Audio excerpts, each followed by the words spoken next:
సీఎంగా TVK party అధినేత విజయ్ ప్రమాణ స్వీకారం చేయడం అనేది మనం అందరం చూసాం. అదేవిధంగా ఈరోజు ఎమ్మెల్యేగా కూడా తను ప్రమాణ స్వీకారం చేసినటువంటి విజువల్స్ని కూడా మనం చూసాం. అయితే ఇక్కడ కొన్ని ఆసక్తికర వీడియోస్ని అయితే మనం సోషల్ మీడియాలో చూస్తూ ఉన్నాం. వాటి గురించి ఇప్పుడు మాట్లాడుకుంటే ఉదయనిధి స్టాలిన్ అయితే ఉదయనిధి స్టాలిన్ కూడా ప్రతిపక్ష నేతగా ఒక ఎమ్మెల్యేగా కూడా ఆయన సంతకం చేయడం జరిగింది. అదే సమయంలో విజయ్ తన వైపు చాలా ప్రేమగా ఒక చిరునవ్వుని చిందిస్తూ చూడడం అయితే మనం సోషల్ మీడియాలో చూస్తూ ఉన్నాం. కానీ కొంత కూడా తన లుక్స్ని ఉదయనిధి స్టాలిన్ విజయ్ వైపు తిప్పకపోగా అదేవిధంగా విజయ్ ప్రమాణ స్వీకారం చేసేటప్పుడు సంతకం చేసేటప్పుడు కూడా విజయ్ వైపు కొంత కూడా మొగ్గు చూపుతున్నట్టుగా తన చూపుని ఉంచుకోకుండా తన చూపుని పూర్తిగా తిప్పుకున్నటువంటి విజువల్స్ని అయితే మనం చూసాం.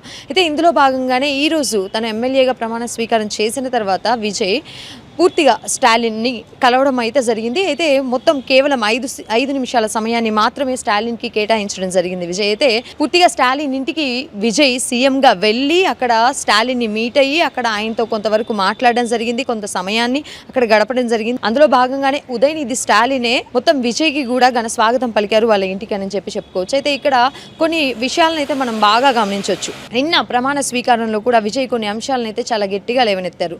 పవర్ ఆఫ్ ద హౌస్ నేనే ఉంటాను, నేను మాత్రమే power of the house. So ఎట్టి పరిస్థితుల్లో ఈ పవర్ని ఎవరికి అందనివ్వను. సో అయితే ఇక్కడ మనం కొన్ని అంశాలను అయితే గుర్తుపెట్టుకోవాలి. ఎందుకంటే డిఎంకే అన్నాడీఎంకే పార్టీలు ఎంత పెద్దవైనప్పటికీ కూడా వాళ్ళతో పొత్తు పెట్టుకోకుండా విజయ్ ఇక్కడ లెఫ్టినెంట్ పార్టీస్తో ఎప్పుడైతే పొత్తు పెట్టుకున్నాడో అక్కడే మనం కొంత విషయాన్ని అయితే గమనించవచ్చు. సో అదేంటి అని అంటే పవర్ ఆఫ్ ద హౌస్ వాళ్ళకి పంచాల్సి వస్తుంది, వాళ్ళకి ఇవ్వాల్సి వస్తుంది, వాళ్ళు సీనియర్స్ మేమేమో అని అంటారేమో అన్నటువంటి ఆలోచనతోనే ఆ రెండు పార్టీలతో మాత్రం పొత్తు అనేటటువంటి అంశంలో వెళ్లకుండా కేవలం చిన్న పార్టీలైనటువంటి లెఫ్టినెంట్ పార్టీస్తో మాత్రం అదేవిధంగా 5 సీట్లు సంపాదించినటువంటి కాంగ్రెస్ పార్టీతో పొత్తు పెట్టుకోవడానికి తను మొగ్గు చూపినట్టుగా అయితే తెలుస్తోంది. అయితే ఇందులో భాగంగానే తను పూర్తిగా రాష్ట్రాన్ని కానీ రాష్ట్ర పరిపాలనని కానీ తన చేతుల మీదుగా తన మొత్తం ఒపీనియన్స్ మీదుగా తను పరిపాలించడానికి మాత్రమే సిద్ధమవుతా ఉన్నాడు. ఎటువంటి ఒత్తిళ్లకు లోనవ్వకుండా ఎటువంటి పెద్ద పార్టీ నాయకులతో తను ఏమాత్రం కూడా సమ్మతించి రాష్ట్రాన్ని నడపాలి అనేటటువంటి ఆలోచనలో లేకుండా పూర్తిగా తను మాత్రమే బాధ్యతలు తీసుకోవాలని ఆలోచన చేసినట్లు, అందుకనే తను లెఫ్టినెంట్ పార్టీలతో చిన్న చిన్న పార్టీలతో మాత్రమే తను పొత్తు పెట్టుకున్నట్లుగా కూడా మనకు అర్థమవుతా ఉంది. అయితే ఇక్కడ మనం ఇంకొన్ని విషయాలను గుర్తుపెట్టుకోవాలి. నిన్న ప్రమాణ స్వీకారం సమయంలో ఇక్కడ ఒక విజువల్ని అయితే చాలా పెద్ద ఎత్తున సోషల్ మీడియాలో మనం చూస్తూ ఉన్నాం. ఆయన మంత్రివర్గంలో ఉన్నటువంటి 8 మంది మంత్రులు ఎవరైతే ఉన్నారో వాళ్ళలో ఒక వ్యక్తికి సంబంధించి పాకెట్లో అయితే జయలలిత గారి ఫోటో అయితే ఇప్పుడు సోషల్ మీడియా మొత్తం కూడా చక్కర్లు కొడతా ఉందని చెప్పుకోవచ్చు.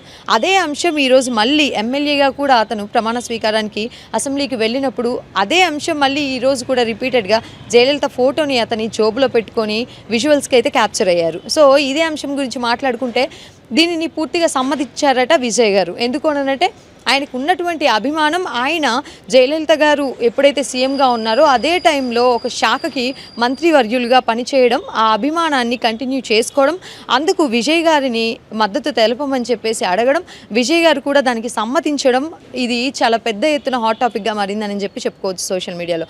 అయితే ఇంత పెద్ద ఎత్తున ఒక మనిషి సర్వసాధారణమైనటువంటి మనిషిగా ఆయన అంటే తన పార్టీకి ఎటువంటి నష్టం ఏమైనా చేకూరుతుందేమో అని కూడా ఆలోచించకుండా విజయ్ ఒక మనిషిలాగా ఆవిడకి రెస్పెక్ట్ ఇచ్చి ఆవిడ ఫోటోని పెట్టుకోవడానికి జోబులో ఆ మంత్రికి స్థానం కల్పించినందుకు మొత్తం కూడా జనాల్లో మొత్తం కూడా పాజిటివ్ వైబ్ వస్తుంది, పాజిటివ్ ఒపీనియన్స్ వస్తున్నాయని కూడా చెప్పుకోవచ్చు. అయితే ఇందులో భాగంగానే మనం మాట్లాడుకుంటే ఇక ఇప్పటివరకైతే స్టాలిన్ని కలవడం జరిగింది. ఇక పళనిస్వామిని కూడా కలిసేటటువంటి ఆలోచనలో ఉన్నారని కూడా వినిపిస్తూ ఉంది ఇక వార్తలు. అయితే ఇక్కడ మరికొన్ని విషయాల్ని మనం డిస్కస్ చేసుకోవాల్సి ఉంటుంది. అదేంటంటే తన మంత్రివర్గంలో వీసీకి పార్టీకి సంబంధించి ఒక వ్యక్తికి అంటే సంపాదించినటువంటి 2 సీట్లు ఏవైతే ఉన్నాయో వీసీకే పార్టీ నుంచి ఒకరికైతే డిప్యూటీ సీఎం పదవిని ఇస్తాను అని చెప్పడం జరిగింది. అదేవిధంగా రెండో వాళ్ళకి మంత్రివర్గంలో చోటు కల్పిస్తానని చెప్పడం జరిగింది. కానీ వాళ్ళకి ప్రమాణ స్వీకారాలు మాత్రం జరగలేదు. ఆ మంత్రివర్గంలో చోటు కల్పిస్తానన్నటువంటి వ్యక్తికి మాత్రం ప్రమాణ స్వీకారం కలగలేదు. ఎందుకు కలగలేదు, ఎందుకని ఆ ఛాన్స్ ఇవ్వలేదు, ఎందుకని వాళ్ళతో సంతకాలు చేయించలేదు, ఎందుకని వాళ్ళు ఇక్కడ ఒక మంత్రివర్గంలో స్థానం సంపాదించుకోవడానికి ఇంకా ఎందుకని వాళ్ళకి ఛాన్స్ ఇవ్వలేదని చెప్పేసి కూడా చాలా పెద్ద ఎత్తున ప్రశ్నలు అయితే వస్తూ ఉన్నాయి. అయితే దీనికి సంబంధించి ఇక ఎప్పుడు పూర్తి నిర్ణయాలు తీసుకోబోతారు విజయ్ గారు, మరి రాష్ట్ర పాలన ఏ విధంగా ఉండబోతా ఉంది అనేటటువంటి అంశాలు కూడా ఇక్కడ మనం మాట్లాడుకోవచ్చు. ఇంకా మనం మాట్లాడితే మెయిన్గా స్టాలిన్ కొన్ని రిక్వెస్ట్లు పెట్టడం జరిగింది విజయ్కి. ఏమనంటే, మేము ప్రజల కోసం చేసినటువంటి ప్రతి సంక్షేమ పథకాన్ని తొలగించకుండా ప్రజలకు పూర్తిగా ఇస్తారని, ప్రజల కోసం మేము ప్రవేశపెట్టిన వీటన్నిటిని కూడా నెరవేరుస్తారని కోరుకుంటున్నామని చెప్పేసి కూడా రిక్వెస్ట్ పెట్టడం జరిగింది. వాటిని కంటిన్యూ చేయమని కూడా రిక్వెస్ట్ పెట్టడం జరిగింది. అందులో భాగంగానే విజయ్ కూడా వాటి గురించి ఏం మాట్లాడలేదు ఇప్పటివరకు అయితే. కానీ తను ఏవైతే అంశాలని, ఏవైతే హామీలను ఇచ్చారో వాటిలో భాగంగా నిన్న సీఎంగా ఆయన ప్రమాణ స్వీకారం చేసిన తర్వాత 3 పైన సంతకాలు పెట్టడం జరిగింది. ఆ 3లో మొదటిగా ప్రధానంగా 200 యూనిట్లు ఏదైతే పవర్ ఉంటుందో అది చాలా అంటే ప్రతి ఒక్కరికి కూడా ఫ్రీ కరెంట్ని పాస్ చేసే విధంగా, అదేవిధంగా 400 యూనిట్లు అయితే దానికి కొన్ని షరతులతో కూడినట్లుగా ఫ్రీ కరెంట్ని పాస్ చేసే విధంగా అయితే ఇక్కడ కార్యాచరణ రూపొందించి దానికి సంతకం చేసినట్లు తెలుస్తూ ఉంది. అయితే రెండో అంశం ఇక్కడ చూసుకుంటే మహిళల భద్రత. అంటే మనకి ఏ విధంగా అయితే ఇక్కడ షీ టీమ్స్ ఉంటాయో అదేవిధంగా మహిళల భద్రతని పెంపొందించే విధంగా రెండవ సంతకం చేయడం జరిగింది. అదేవిధంగా మూడో సంతకానికి వస్తే కనుక డ్రగ్స్ విషయంలో యాంటీ డ్రగ్ ఈ స్క్వాడ్ ఏదైతే ఉందో దీనికి సంబంధించి చాలా పెద్ద ఎత్తున యువత మీద కాన్సన్ట్రేషన్ చేసినట్లుగా కూడా తెలుస్తూ ఉంది. ఈ 3 అంశాల మీద కూడా సీఎంగా విజయ్ ప్రమాణ స్వీకారం చేయడం జరిగింది. ఇక్కడ ఇంకా అంటే తను చెప్పినటువంటి హామీలను పూర్తిగా నెరవేర్చడా అనేటటువంటి ఆలోచనలు కూడా చాలా పెద్ద ఎత్తున రేపడుతూ ఉన్నాయి. ఎందుకనంటే ఆయన ఇచ్చినటువంటి హామీలన్నీ కూడా చిన్నవైతే కాదు, చాలా పెద్ద ఎత్తున ఉన్నటువంటి హామీలు. కానీ విజయ్ సీఎంగా ప్రమాణ స్వీకారం చేసినటువంటి తరుణంలో కొన్ని మాటలు మాట్లాడడం జరిగింది. నేను ప్రజల కోసం మాత్రమే పనిచేస్తాను, నేను కూడబెట్టుకోవడానికి రాలేదు, నేను వెనక పెట్టుకోవడానికి రాలేదు, నేను ఆస్తులు సంపాదించుకోవడానికి రాలేదు, సో ఎట్టి పరిస్థితుల్లో ప్రజల కోసమే పనిచేస్తాను, కాబట్టి నేను చెప్పినటువంటి ప్రతి హామీని నేను ఖచ్చితంగా నెరవేర్చబోతానని చెప్పేసి విజయ్ చెప్పడం మనం చూసాం. అయితే వీటన్నిటి గురించి మాట్లాడుకుంటే మనం ఇక మొత్తం తమిళనాడు రాష్ట్ర రాజకీయం అయితే ఒక కొలిక్కి వచ్చిందని చెప్పుకోవచ్చు. కానీ ఇక్కడ ఇంకా ఒక విషయాన్ని మనం మాట్లాడుకోవాల్సి వస్తుంది. ఇక్కడ 118 మ్యాజిక్ ఫిగర్ని అయితే దాటేసి పూర్తిగా కూడా విజయ్ తను సీఎంగా ప్రమాణ స్వీకారం చేశారు. సో నువ్వు సీఎం అయిన తర్వాత పూర్తిగా బలాన్ని పెంచుకొని నేను చూపిస్తాను, ఇంకా సంఖ్య ఏదైతే 118 మ్యాజిక్ ఫిగర్ ఉందో అది దాటి ఇంకా ప్రతినిధులు ఎవరైతే ఉన్నాయో, ప్రతిపక్షాలు ఏవైతే ఉన్నాయో అటువైపు డిఎంకే కానీ అన్నా డిఎంకే కానీ ఆ రెండు కలిస్తే కనుక మ్యాజిక్ ఫిగర్ 118 కాకుండా ఇంకా 120+ సీట్స్ని సంపాదించవచ్చు.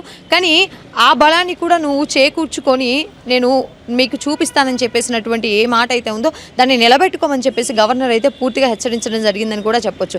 సో ఇక ప్రత్యామ్నాయంగా ఇక ఏం చేయబోతారు విజయ్? ఇక మ్యాజిక్ ఫిగర్ని అయితే దాటేశారు, కాకపోతే సీఎంగా కూడా ప్రమాణ స్వీకారం చేశారు. కానీ అయినప్పటికీ కూడా ఇంకా 120+ సీట్స్ మీద ఏమైనా ఫోకస్ చేయబోతారా? ఏ విధంగా చేయబోతే లేదంటే డిఎంకే అన్నా డిఎంకే పార్టీలో ఉన్నటువంటి ఆ క్యాండిడేట్స్ ఎవరైతే ఉన్నారో ఎవరిని చూస్ చేసుకోబోతా ఉన్నారు, ఎవరి వైపు నుంచి ఈయనకి మద్దతు లభిస్తూ ఉంది అనేది కూడా చాలా పెద్ద ఎత్తున ప్రశ్నలు లేబడుతూ ఉంది. అయితే ఇక్కడ ఇంకొక విషయాన్ని కూడా మనం చాలా క్లియర్గా తెలుసుకోవాలి. ఇక్కడ ఏంటి అని అంటే, ఎప్పుడైతే డిఎంకే పార్టీని కాదనుకొని 5 సీట్లు సంపాదించినటువంటి కాంగ్రెస్ పక్కకు వచ్చిందో అప్పుడే డిఎంకే పార్టీ స్టాలిన్ ఎవరైతే ఉన్నారో ఆ వ్యక్తి పూర్తిగా కూడా అసహనం వ్యక్తం చేసినట్టుగా కూడా తెలుస్తూ ఉంది. ఎందుకంటే మాతో పొత్తు పెట్టుకొని ఒక కూటమిగా భాగస్వామ్యంగా ఎలక్షన్స్లో పోటీ చేసినప్పటికీ 5 సీట్లు సంపాదించుకొని ఎప్పుడైతే పక్కకు వెళ్ళిపోయి వాళ్ళ పార్టీలో కలిశారో అప్పుడే వాళ్ళ పార్టీకి విలువ లేదు అనేటటువంటి కొన్ని వ్యాఖ్యలను కూడా చేయడం జరిగింది.